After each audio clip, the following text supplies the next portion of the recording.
So what made you want to do this? So, I'm in the healthcare field.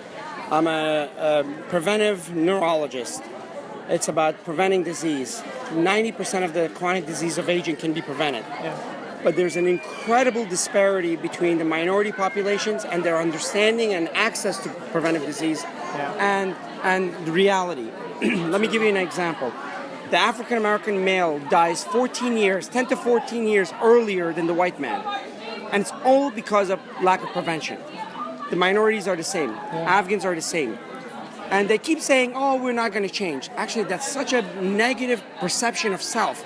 It actually says that we don't think so much of ourselves to think that we can change. Yeah.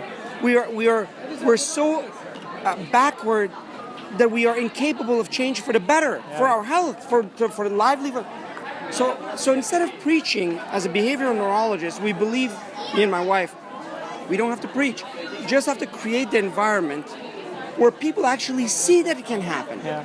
That there's a community. There are two elements. One is you give them the steps. The other is you give them the examples of people who have done the steps. You do that for any behavior. The steps have to be small enough where the person can see them. And then the examples of people that have done them. Then it happens by itself. Of course. So if I want to be a good doctor and just not a pill pusher, and then not do that for my own community that I have the easiest access to, and not believe in their ability to change, I'm a criminal or an idiot. And I hope I'm neither one. So you saw an example of that today. Absolutely. Nearly 1,000 people got together. They were joyous. They had fun, which is important.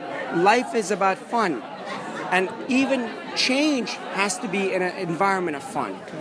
This is not the didactic professorial series where actually bored me to death even. It has to be a living example of change. And that's what this was. The little bit of incremental knowledge we gave was interspersed in music, in the food. We didn't bring a revolution in food. We told them instead of this kind of oil, olive oil. Instead of sugar, eliminate sugar, and just some small changes, steps. And then this will evolve over time where we will actually make the Afghan food that's healthy, the Afghan lifestyle that's active, the Afghan mindset that is health-oriented. And not just physical health, mental health. We have one of the highest suicide rates among minorities. Suicide. Yeah. We have drug addiction. We have crime. All those are functions of people having a schizophrenic society. Absolutely. Meaning they're not feeling part of this or that. When you feel part of something, you're not gonna, it's called a lottery phenomenon, I've named it.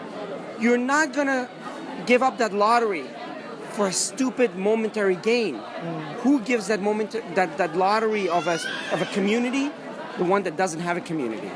Doesn't feel part of Afghan, doesn't feel part of American.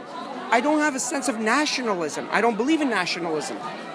Afghan, American, all of them are to me the same. I love them all equally.